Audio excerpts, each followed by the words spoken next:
Hey gang, welcome to Replace Your University and my portion of the course, which is Replace Your Mortgage.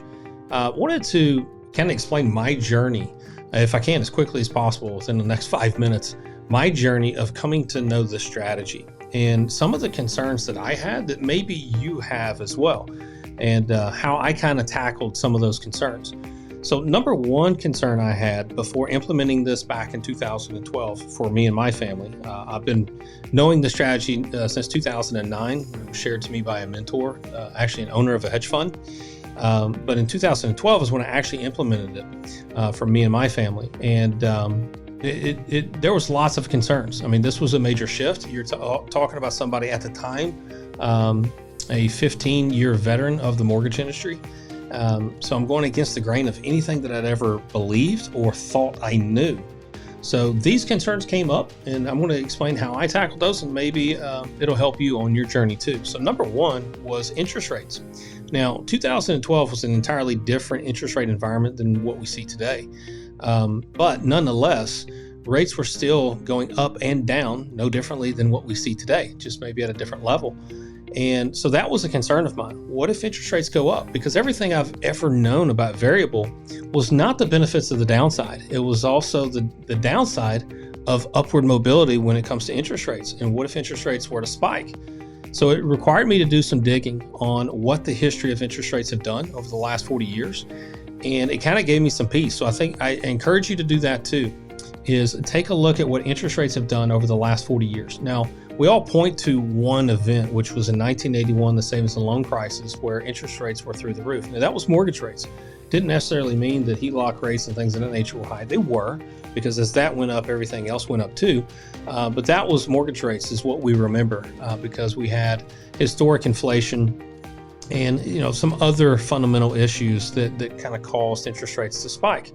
So since then, in the last 40 years, that hasn't happened. But the other thing that gave me some peace was also looking at the math. Interest rate dictates what your payment is. It does not dictate time and balance. And with this strategy, we're attacking the balance so aggressively, and thus reducing the time, that we almost negate interest rate increasing altogether. I just had a lunch with the CFO, and he's like, well, I've got a 2.75. And I explained the strategy with him, and I started seeing some light bulbs go off. And again, he's a CFO with a different company, not my company. Been a CFO for multiple companies. This is a financial guy. And he's like, man, you're right. This is sitting right in front of me, and I didn't even know to look at what you're talking about. What I explained to him is I would rather have a 9% HELOC over a 3% mortgage every day of the week. And the reason being is my cash flow positivity is what's driving down my balance, which thus reduces the amount of interest I pay. So I don't get wrapped up in rising interest rates. And it was doing the math on that really brought me peace to that. Another thing was, that you may have is a concern is, well, can I do this myself? So again, let me explain my journey of going through this. I was an industry expert. I learned this from a hedge fund manager, and it still took me a year and a half of scrolling all over the internet to try to put together different pieces of the puzzle before I was confident enough to do it on my own.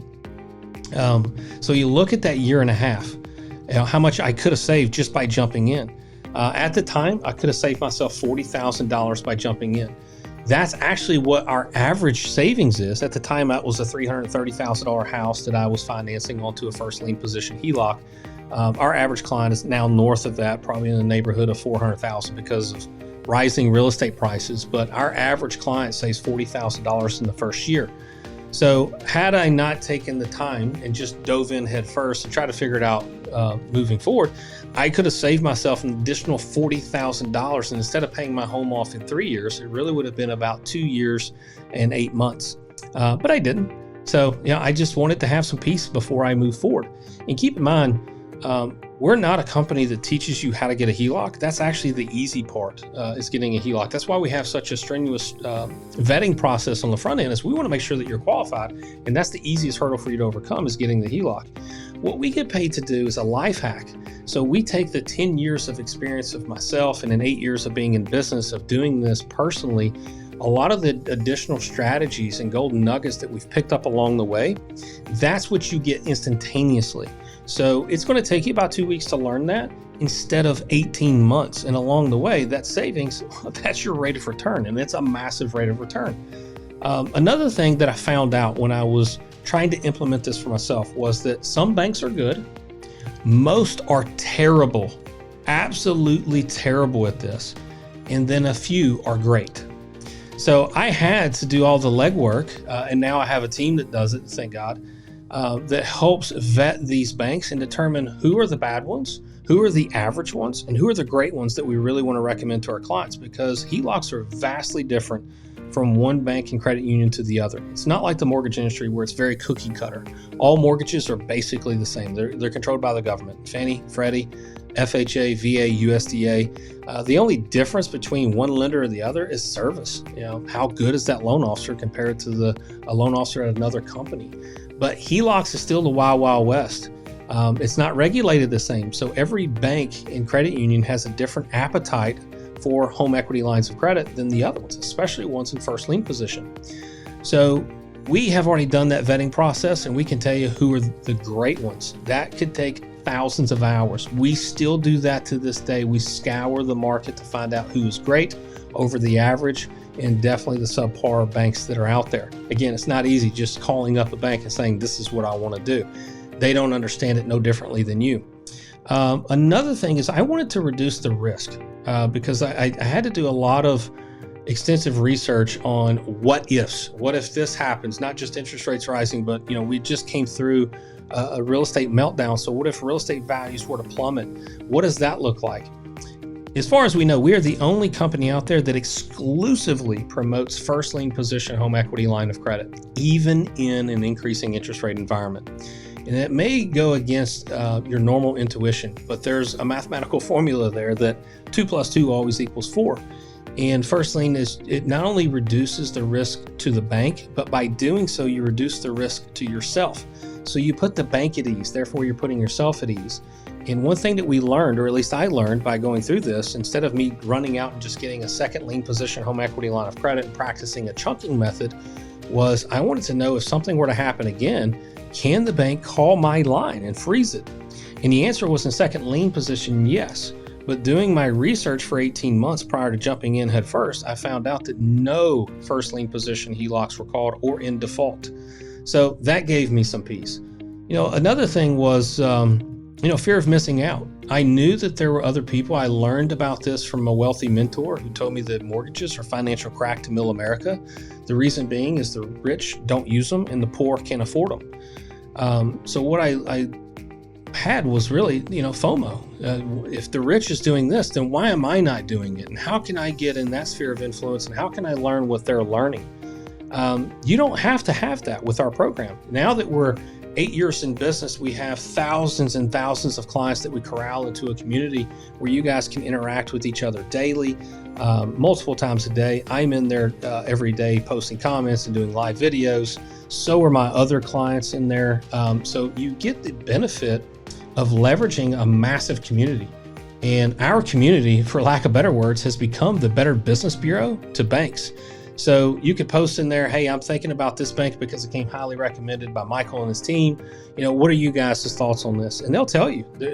They're not paid advertisers or paid actors of my community. They're just paying clients, so they get to speak freely.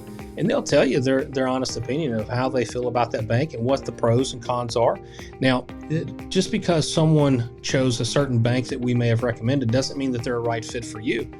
Because again, they are vastly different from one banking credit union to the other. But the other fear of missing out was developed strategies or developing strategies along the way. And that's something that we've learned now, having this community of different creative ways that we could take this strategy and execute what's called arbitrage. How can we, instead of looking at just saving money, how can we save money and make more money by having this line of credit when we now have access to capital? And that's probably why you see that we went a level up and we still have Replace Your Mortgage, but now we have Replace Your University. We have all these other bolt-on strategies, because what Replace Your Mortgage does is gives you access to capital and equity that you can now utilize in what we call arbitrage. And that's one of the oldest forms of how banks make money, is via arbitrage. So these were the concerns that I had, and maybe they're the same concerns that you have going into this program. And if so, I hope I answered them. If not, feel free to hop on a call with us and we'll answer any unanswered questions. But keep in mind, we are not here to promote just education or to sell you just education. What we are offering is an outcome. And that's how our one-page document, our client agreement between the two of us is structured. It's no legalese. It's the simple language as I'm talking to you today of this is what we expect from you and this is what you should expect from us. And if you do what you're supposed to do with this education, then here's the projected outcome. And I hate to even use the word projected. It's guaranteed. And if that doesn't happen, you get all your money back. No questions asked. We have to perform, versus a 7-page legalese document that says, hey, we're just education. You can't hold us accountable to this. No, I want you to use this education to your own financial gain. And if you can't use this education to your own financial gain, then you shouldn't pay a penny for it. So that's my beliefs. That's my concerns. I hope it helps you today. I hope to see you on the other side. If not, take care and God bless.